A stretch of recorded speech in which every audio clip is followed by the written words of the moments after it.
when I started my real estate marketing company, I had to sell a bunch of stocks to start that, right? Because I had to buy my drone, I had to buy a nice DSLR camera and other things. I did not pull that money out of my retirement account, which was a separate dealio, but I did pull some of that money out of obviously my brokerage account when I started that business, right? So I can kind of understand it from that context. I think I'm probably the extreme minority of somebody that actually sold stocks in their portfolio. This is back in like 2015 to actually fund a business. I think most of these people that sell out of stocks to do something with it, I don't think they're doing it because they got to buy a bunch of equipment to start a business like I did. It's just my little hunch out there, okay? And at the end of the day, man, you should be growing your assets, not shrinking them. I always say, especially when you're younger, I mean, my gosh, the compounding that does over time is just off the charts.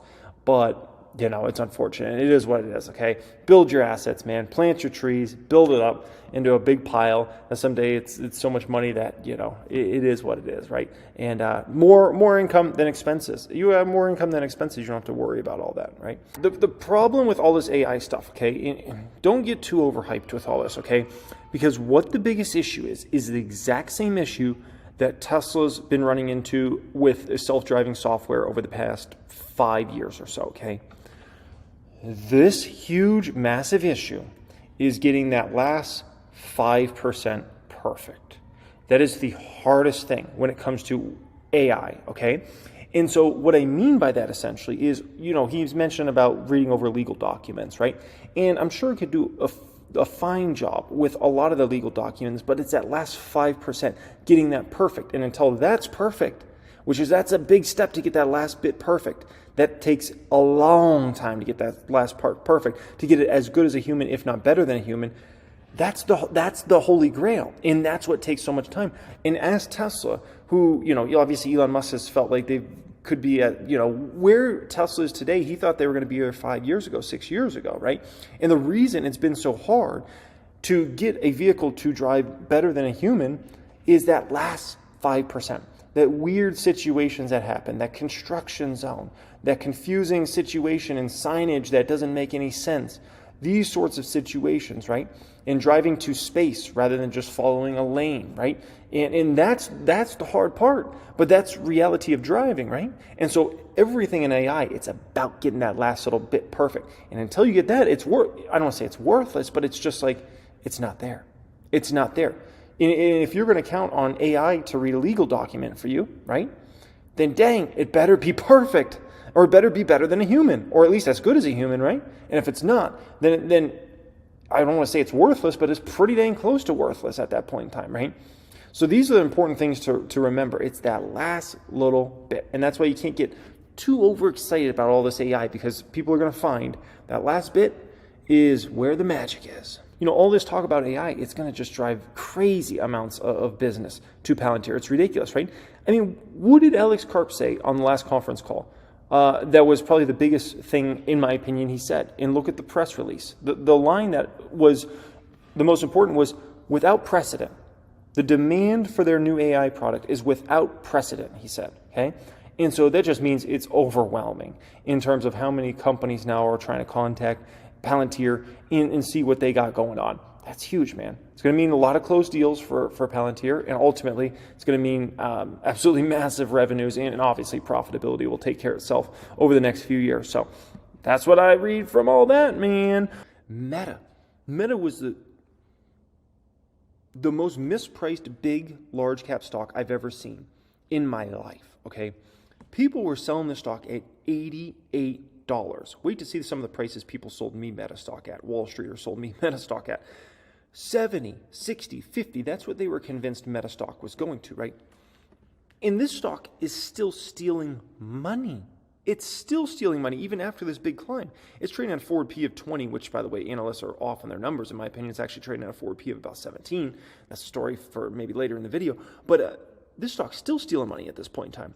Check this out, okay? I was able to bring my cost basis down to $122 in regards to Meta last year, right? $122. Look at some of these prices people sold me Meta stock at, right? $109, $110, $115, $107. Some Wall Streeter sold me 62 shares at $88.94. $88.94 from Meta. What? Somebody sold me 650 shares at $93.12 for Meta, right? That's what we had going on last year. The greatest companies in the world were being treated like they were the worst companies in the world. And Meta was just an easy money play. Easy money. I mean, my gosh, like when you understand and you look at the company and how much they overhired, you knew it was just a matter of time before they start cutting employees and brought down costs exponentially, and that their earnings per share would skyrocket in the back half of 2023, which is exactly what we're going to see play out. And I mean, it's just, if you know anything about value in a company, this was an easy one. And yet Wall Street couldn't see it.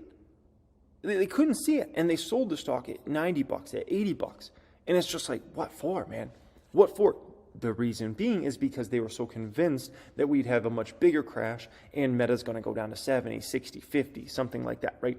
And completely, obviously, the opposite has happened, and now Meta's trading at 200 something on the way to 300 and 400, okay?